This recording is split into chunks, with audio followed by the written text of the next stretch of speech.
Okay, let's start with the nation. High-level talks begin over Senate President and Speaker. JAMB reschedules UTME for candidates. Sudan, 40 buses move 2,400 Nigerian students to Cairo. Ex-Daily Times MD Peter Inaro dies in UK at the age of 88. NDDC to link oil-producing states with $15 billion rail project. Minister, Nigeria expects 10,000 malaria vaccine doses next year. Police deploy CPs in Ogun, Ondo, 9 others, and FCT. Okay, let me start with the $15 billion railway project that would link 9 oil-producing states in the country, and they say this is in the offing. This was revealed by the partner with NDDC. NDDC had signed an MOU with a United States-based Atlanta Global Resources, and the director revealed it at the summit that was held yesterday. It's called the NDDC Public-Private Partnership Summit. And he says that to this summit, the theme, which is called Rewind to Rebirth, is organized by NDDC to harness ideas on the ways of funding infrastructure in the oil-producing states of Abia, Akwa Ibom, Anambra, Bayelsa, Delta, Edo, Imo, Ondo, and Rivers. He says, as the director for Atlanta Global says, you know, this is in the offing, but full details about this rail project will be made available soon. And the NDDC also used the opportunity to talk about their challenges and some of the things that they have achieved so far. They also revealed that the 2,000 communities in 5 local government areas in Ondo State will begin to enjoy electricity supply from a power plant to be inaugurated in a few weeks. So it looks like NDDC, you know, NDDC gets a bad rap for getting so much money and we don't know where the money is going. So this looks like a huge project and it's not the sort of project you can hide. So our eyes will be able to monitor to see the railway project linking these 9 states. So let me take the major headlines. So many of you know that the president-elect Asiwaju Bola Ahmed Tinubu is back in the country. His residence in Asokoro has been a beehive of activities. All leaders have been there. Some of the leaders that were at his place yesterday was the Speaker of the House of Representatives, Honorable Femi Gbajabiamila, Governor Biodun Oyebanji of Ekiti State. So many other leaders were all there. Particularly, though, were some of the front runners for the Senate presidency. Senator Godswill Akpabio and Senator Barao Jibrin were also there. People expect that they were there lobbying to become the speaker. Other frontrunners for this same race are Senator Orji Sokalu, Senator Osita Izuna, and amongst many others. The chairman also of the APC, the chairman Abdullahi Adamu, also, who was on a 3-week vacation, he also arrived. So everything, so now time for lobbying has really started because everybody, all the key leaders of the NBC, of the National Working Committee of APC are back in the country, and everybody is now lobbying to see who gets what, and they agree on zoning, as discussed with the president-elect, where they would discuss and agree on where to zone every, especially the principal roles for the National Assembly. These are interesting times because lobbying has started. I hear that people are even sleeping in the parking lots. People are waiting because everybody is now there. The man knew that the moment they enter Nigeria like this, work has started. So I also count down towards May 29. Okay, so the Police Service Commission, PSC, has approved the deployment of 12 commissioners of police. They are Mohammed Hussaini Gomel, Kano State, Haruna Garba, FCT, Tajuddin Abbas, Delta State, Oladimeji Olarewaju, Ogun State, Taiwo Jesubi, Ondo State, and Julius Okoro, Benue State. They also have others, Romo Kere Ibiani, Bayelsa State, Muhammadu Bunu, Yobe State, Garba Yusuf, Kaduna State, Garba Ahmed, Zamfara State, Hayatu Ali, Sokoto State, and Ali Musa, Katsina State. So a statement was released yesterday by the PSC, Head of Press and Public Relations, Ike Chukwuani, and he says Chairman of the Commission, Dr. Solomon Arase, is calling for greater dedication to the national duty from the new commissioners. The posts will be coming with a lot of commitment and innovativeness and demands that they give total loyalty to the nation.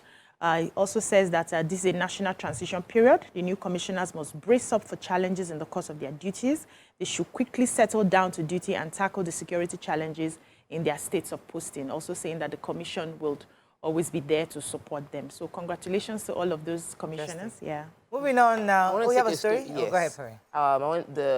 Governor Seyi Makinde yesterday was swearing in the Chief Justice of Oyo State, a new Chief Judge of the state, a female judge, Justice Yabosh Yerima, and he was asked questions concerning the fact that there's been delay in appointing the new Alaafin and Soun of Ogumosho. And he said the reason for the delay is because they want to follow the due process to ensure they get it right. He said that they've had a case where a monarch was sworn in 22 years after they went to court and they were able to get him out. And he said this wouldn't happen under his watch. So he's doing everything possible to ensure that every due process is covered. So even if anyone in the family, anybody wants to go to court, there'll be no basis for the monarch to be removed from the position, and people should just wait. Once the due process is followed, generally everything will work out more efficiently. Okay, moving on to the Punch. Sudan conflict. Evacuation begins today as federal government releases 150 million naira, hires 40 buses. Ex-presidential candidate asks court to stop the May 29th inauguration. Assault. Police to prosecute spare parts dealer. Commissioner fires DPO, that's the Commissioner of Police. FG cuts power firms from national grid. Buhari, president-elect governors mourn renowned journalist in Nahoro. FG, U.S. firm sign MOU on the $15 million real project. And National Assembly leadership, Tinubu National Working Committee meets contestants. Okay, which story starts with? Let me take the CP stories. So we took the story yesterday as our hot topic about the lady who had reported an assault on her, and then we saw her recanting her original accusation, and then we saw another video showing that she was harassed by the police to do so. So the Lagos State Commissioner of Police on Tuesday, they said after full investigation of all that's happened, they found that Bebex, that's the person who allegedly assaulted her, has a case to answer, and therefore he should be sent to court. And then he also said that the police officers that were involved in her finally, recanting her original accusation have been asked to face disciplinary action for their unprofessional conduct. And the DPO of that station, that's Mushin, he's been relieved of his post, is what they say, of that posting with immediate effect. That's good to know. Okay, so yet another former presidential aspirant has claimed that he won the presidential election that was just passed. So he's part of the Hope Democratic Party of 2019. His name is Mr. Ambrose Owuru.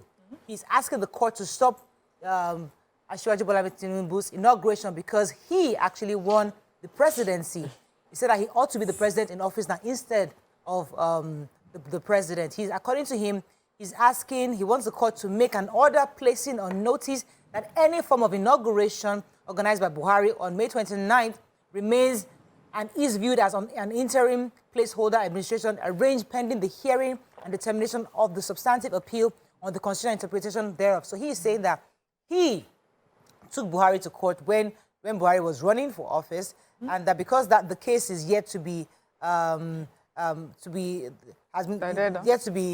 decided on, Buhari does not have the legal standing to institute another administration. So he is the rightful president. Is this case still in court? That's what he's saying. So he's praying the court to stop that. Right. Yeah, gets more interesting. Major headline. All have rights.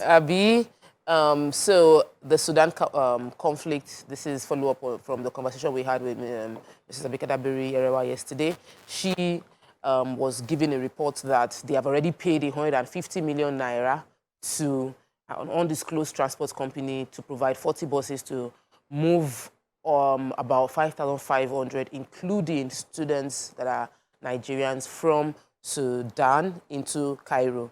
They mentioned that the city has over 5 million people. Over 500 people have lost their lives, and of course many have been displaced. They also mentioned how people are running out of food and water within the country. But thankfully, the embassy had officially written to all the parents to let them know that they'll be evacuated from Sudan today. That's the information that the buses will be available to move them out today. They also said that they are appreciating the Labour Party presidential candidate was appreciating Onyema, which was the head of the owner of Air Peace, who volunteered to lift people out through Ethiopia, but they haven't needed his services yet.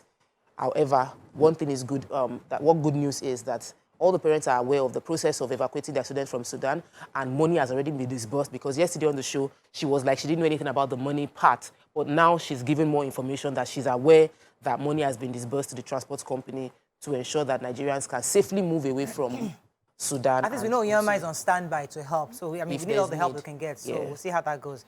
We have a story in Punch? Yes. Go ahead. The federal government yesterday declared that it had commenced the disconnection of some power firms from the national grid as a result of their non-adherence to electricity market rules. He didn't go ahead to name the affected power plants, but he explained that the Nigerian electricity supply industry was governed by rules, which were absolutely necessary for the viability and sustainability of the sector. He said these rules were sacrosanct and must be complied with by all existing or new players in the sector. When I had to mention the players, he said it included the electricity generation, transmission, and distribution companies, and all of them must interact effectively to create harmony for growth and efficiency and profitability of the sector.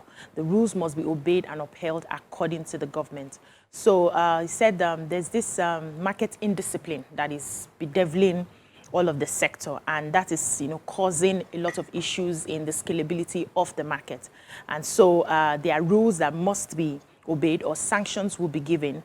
And they have gone ahead to say, I think one of the sanctions is partial or complete disconnection of defaulters from their point of connection to the grid. They will give you a notice of suspension and give you time frame to come and respond. If you do not do that, then they can go ahead with the suspension and all the sanctions that they desire. Daily Sun, quickly, lobbyists besieged Tinubu's house. We're having challenges evacuating stranded Nigerians in Sudan. Justice in Nigeria, slow, costly, says report. FG Atlanta Global Resources signed MOU to construct rail in 9 oil-producing states. UTME begins candidates. Parents complain of system malfunction and technical glitches. PSC approves new CPs for Kano, FCT, Delta, Kaduna, Ogun, and others.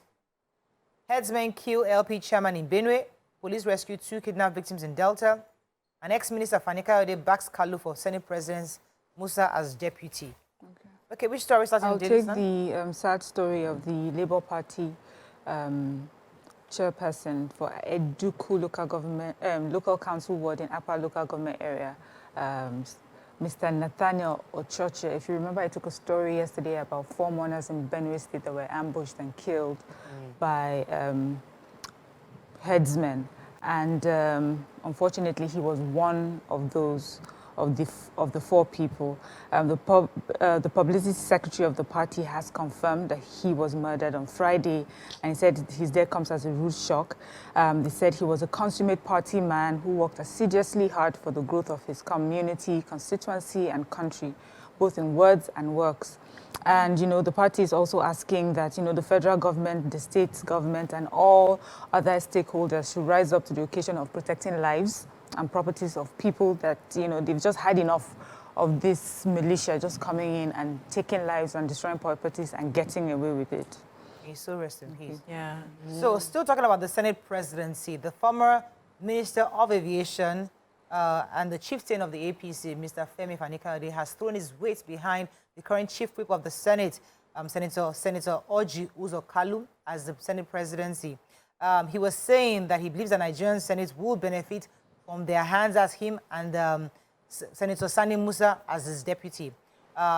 Interestingly, he said that their loyalty to their party is unquestionable, and under their leadership, he says the opposition parties will have sleepless nights. I'm not sure if that's what the government wants. And Senator, that they are strong, bold, and reliable. And so he's throwing his weight, saying that he wishes them well in the race, because according to him, they have a lot of supporters who also want them to want him, especially Orji Uzokwali, to be Senate President, concerning the balancing of regional and religious equity across. So many people have also said that just because of that, they should have these two people to be Senate President and Deputy. We'll see how that goes, because everybody has gone to Asokoro now to lobby. Yeah, so the Unified Tertiary Matriculation Examination, UTME, conducted by the Joint Admissions and Matriculation Board, JAM, for admission seekers into the universities, kicked off yesterday nationwide. But there were different experiences across the centers. Some centers were okay, other centers had glitches. So the situation in Abuja showed that the exam was delayed by an hour.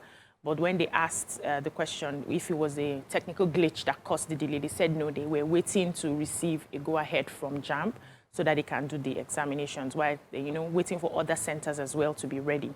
In Lagos, they said there was also no glitch, especially people who wrote in Lasu, in Ojo, said they had no issues. The exam started at the time it was supposed to start. But there were some other states. There was a situation in Oyo State. Some of them came in really early, and they said, okay, for Oyo State, they had their examinations. They started the exams at 6:30. But in River State, they had issues. The exam, they were told to come for 6:30. By the time they got there, some parents were saying they had to, because they moved them to a village, so they had to even sleep, get a hotel in the town, and then they got there, the exams were not held. It was cancelled. The one for 8:30 was cancelled. The one for 11 was cancelled. But JAM is now saying that anybody who was not able to write the examinations will be given an opportunity to. So parents should not fret. Their children will get to write, especially if it happened because of the technical glitch here. I have a very important story. Hague Institute of Innovation of Law, HIL, has decried the costly and slow nature of our justice system, saying that about 81% of Nigerians' population are currently having prevailing legal and justice-related challenges. They mentioned the fact that many, about 81% of adults are experiencing challenges within the legal system or even getting justice sorted out within Nigeria. They also mentioned most of these cases are about land and domestic issues, and only 55% of these cases that get to court get resolved, and 85% are partially resolved, and barely 35% of cases that get resolved in court are completely resolved. Another major issue that was raised during the conversation is the fact that the justice system is choked, and we need to decentralize it. That a lot of villages, rural communities, unresolved, because the issues are not resolved, leads to intercommunal clash. But if they create, so the advice is Nnamdi Obiora of the Faculty of Imo State University of Owerri called for a de-emphasizing the Nigerian justice delivery system and creating local justice system, like a rural community justice system, Nigeria Legal Aid Council, so that people can get justice without having to go all the way to the magistrate's court. We are calling for. We have to really so that issues are resolved quickly locally, and they won't resolve. We will also probably reduce cases of jungle justice when you know that there's a local community council that can help you resolve the issue. Our last paper, Vanguard polls obese case threatened by LP's factions fighting dirty. Let's find a story of not taking. Dual citizenship doesn't disqualify anyone born in Nigeria from contesting elections. Alleged 2.4 million naira fraud, EFCC docks Ondo Speaker, 2 others. Economic cost of malaria in Nigeria may hit 2 trillion naira in 2030, says federal government. UTME candidates' parents decry system malfunction, technical glitches. We are under bandit siege. Taraba communities raise alarm. How Nigeria can use Japa Syndrome for economic development, says World Bank. Somebody took that story. I did. Oh, you didn't see it? Okay. All right, let's... Okay, let me take the Taraba story. So in Jalingo, the Kutep communities of Takum and other communities in Taraba South, which comprise of 2 local government areas. We have a spokesperson, that's the president of Kutep of Nigeria, KYN, Emmanuel Okwen. He says that he's particularly worried about what he calls maybe an exclusion of the people in those communities from the coming national census exercise that will be taking place very soon. And the reason why he thinks that they may be excluded is because that they've been constantly attacked by marauders and bandits and whatever. And he says that as he speaks about over a dozen people, dozens of innocent lives have been killed by bandits in Talcum area and other communities. He says thousands of people have been displaced from their homes. And he says the state government has not even visited these people to sympathize with them. No IDP camps have been provided, no relief materials to cushion their hardship. And that, you know, since this has happened, because these communities are largely farming communities, he says a lot of them are going to down tools, you know, it will affect farming in these areas.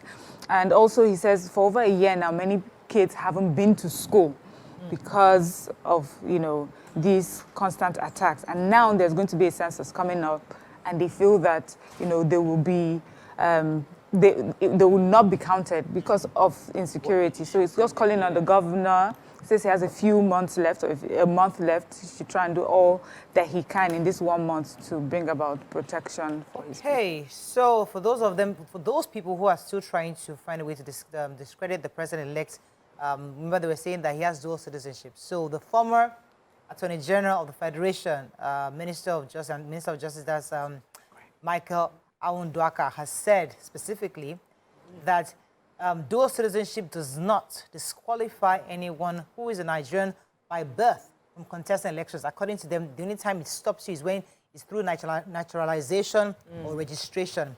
He said that the president-elect was born in Nigeria, therefore, that's even if he has a dual citizenship. Although we've learned yesterday from Yara, the gentleman that was in the helicopter, that's specifically saying that it was given to him as a special duty, not because he was naturalized in any way.